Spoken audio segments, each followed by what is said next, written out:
Considering using a 20 amp AFCI as a feeder involves several aspects. Firstly, a feeder breaker is defined as serving more than one branch circuit panel, branch circuit, or outlet. Conversely, branch circuit breakers serve only one branch circuit or outlet. Secondly, the enclosure housing the breakers must be listed for use as either service equipment or a distribution panel board. This requirement typically excludes smaller panels designed to accommodate only a few breakers. Single-throw circuit breakers are suitable for feeding a 3-wire system, provided the bus is not split. Regarding the proposed configuration of using a 20 amp AFCI as a feeder for a 15 amp panel, this could potentially be a viable solution. Employing a 20 amp AFCI as a feeder aligns with code requirements for feeders. Additionally, using 15 amp branch circuit breakers downstream of the feeder satisfies code requirements for branch circuits. This approach provides the advantage of AFCI protection downstream, along with the convenience of utilizing smaller gauge wire and smaller breakers. There are seemingly no apparent downsides to this method. However, it is crucial to consult with the local authority having jurisdiction, OJ, to ensure they approve of this method. Some AFCI might be overly cautious and disapprove of anything not specifically outlined in the code. To reiterate the key components, firstly, feeders supply power to multiple branch circuits or panels, while branch circuits serve individual loads or outlets. Secondly, the panel enclosure must be properly listed for its intended use. The proposed setup involves using a 20 amp AFCI breaker as a feeder to a small panel containing two 15 amp breakers. The 20 amp AFCI breaker would protect the entire circuit from arc faults, while the 15 amp breakers would protect the individual branch circuits from overloads. The advantages of this setup include AFCI protection, smaller wire sizes and breakers, and potentially lower cost compared to using two separate 15 amp AFCIs. However, it's important to consider the potential drawbacks. If the 20 amp AFCI breaker trips, it will shut down both branch circuits. Additionally, some AFCI may not approve of this setup, as it's not explicitly addressed in the code.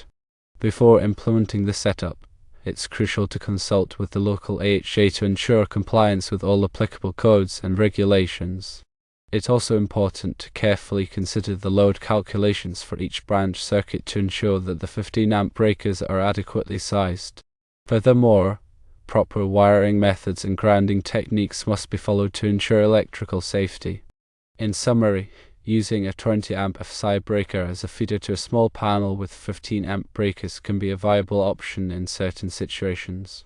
However, it's crucial to consult with the local AFCI, carefully consider the load calculations, and follow all applicable codes and regulations. Before implementing this setup, it is also vital to consider the following points. 1. Ensure that the 20 amp AFCI breaker is properly rated for the application and is compatible with the panel. 2. Use appropriately sized conductors for the feeder and branch circuits, following the requirements of the National Electrical Code, NEC. 3. Install the panel in a readily accessible location and provide proper labeling for all circuits. 4. Test the AFCI breaker regularly to ensure it's functioning properly. And 5. Maintain accurate records of all electrical work performed. When considering the feasibility of using a 20 amp arc fault circuit interrupter AFCI as a feeder to a panel with two 15 amp breakers, it is important to delve into the applicable sections of the National Electrical Code, NEC.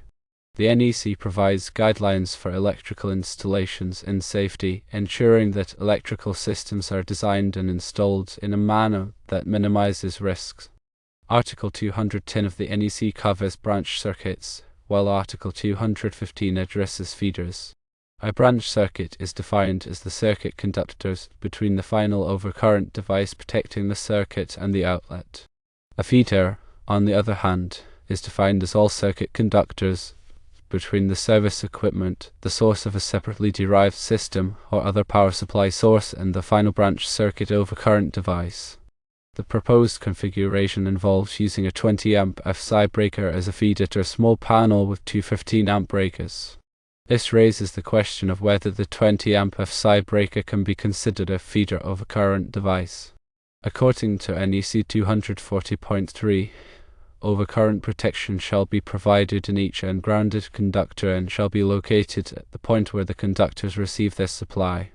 In this case, the 20 amp AFCI breaker is located at the point where the conductors receive their supply, which would seem to satisfy the requirements of NEC 240.3.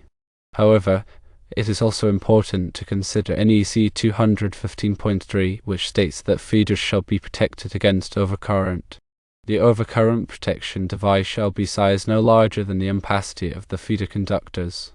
In this case, the feeder conductors are likely 12 American wire gauge AUG copper, which has an ampacity of 20 amps according to NEC table 310.15. B16. Therefore, the 20 amp AFCI breaker would be appropriately sized to protect the feeder conductors. Furthermore, NEC 240.4. D addresses protection of flexible cords and fixture wires. This section generally requires that flexible cords and fixture wires be protected by an overcurrent device rated at 15 amps for 14 AWG, 20 amps for 12 AWG, and 30 amps for 10 AWG. However, this section does not apply to the proposed configuration as the branch circuits are not flexible cords or fixture wires. The branch circuits are likely 14 AWG copper, which has an ampacity of 15 amps according to NEC table 310.15.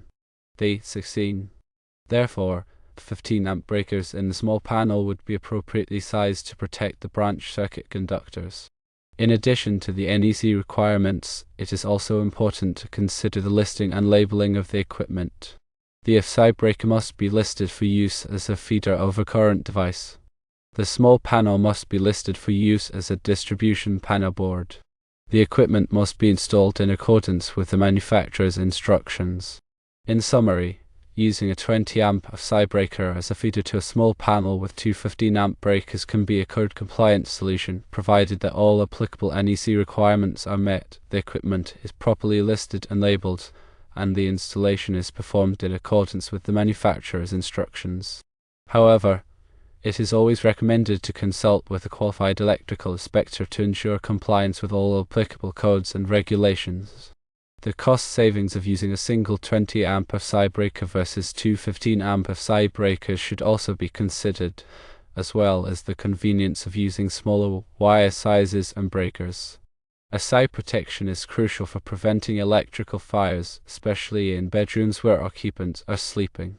By using a 20 amp AFCI breaker as a feeder, the entire circuit is protected from arc faults, providing an additional layer of safety. It is also important to consider the load calculations for each branch circuit to ensure that the 15 amp breakers are adequately sized. The load calculations should take into account all of the appliances and devices that will be connected to the circuit, as well as the anticipated usage patterns. If the load calculations indicate that the 15 amp breakers are not sufficient, then larger breakers may be required. Additionally, proper wiring methods and grounding techniques must be followed to ensure electrical safety. The wiring must be installed in accordance with the NEC requirements, and all grounding connections must be properly made. Grounding is essential for providing a safe path for fault current to flow back to the source, which helps to prevent electrical shock. Furthermore, it is important to maintain accurate records of all electrical work performed. The records should include the date of the work, the scope of the work, the materials used, and the results of any testing performed. Maintaining accurate records can help to ensure that the electrical system is properly maintained and that any problems are identified and corrected in a timely manner. When evaluating the practicality of using a 20 amp AFCI as a feeder to a small panel, several factors related to installation and long-term maintenance should be taken into account. Firstly, the physical space available for the panel is a crucial consideration. Small Victorian-era bedrooms, as mentioned, often present challenges due to limited space. The panel should be compact enough to fit without obstructing access or posing a safety hazard. Secondly, the ease of installation is important.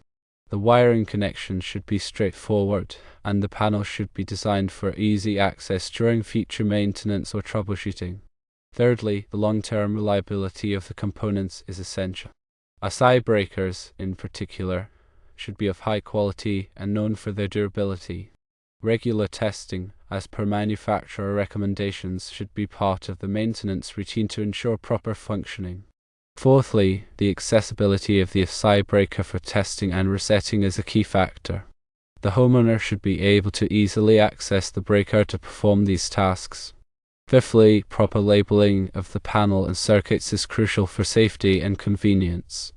Clear and accurate labeling will help prevent confusion during future electrical work. Sixthly, the potential for future expansion should be considered. If there is a possibility of adding more circuits in the future, the panel should be sized accordingly. Seventhly, the cost of the panel and associated components should be balanced against the benefits of the proposed configuration. While cost savings are desirable, safety and reliability should not be compromised. Eighthly, proper grounding and bonding are essential for electrical safety. The panel should be properly grounded and bonded to ensure a safe path for fault current. And finally, compliance with all applicable codes and regulations is paramount. The installation must meet the requirements of the NEC and any local codes.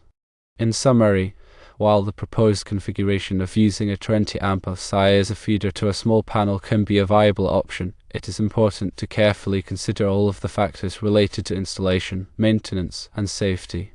Consultation with a qualified electrician in the local AFCI is highly recommended to ensure that the installation is code compliant and safe. The potential benefits of this approach, such as cost savings and the convenience of smaller wire sizes and breakers, should be weighed against the potential drawbacks, such as the risk of shutting down both branch circuits if the AFCI breaker trips. With careful planning and execution, this configuration can provide a safe and effective solution for providing AFCI protection to small bedrooms.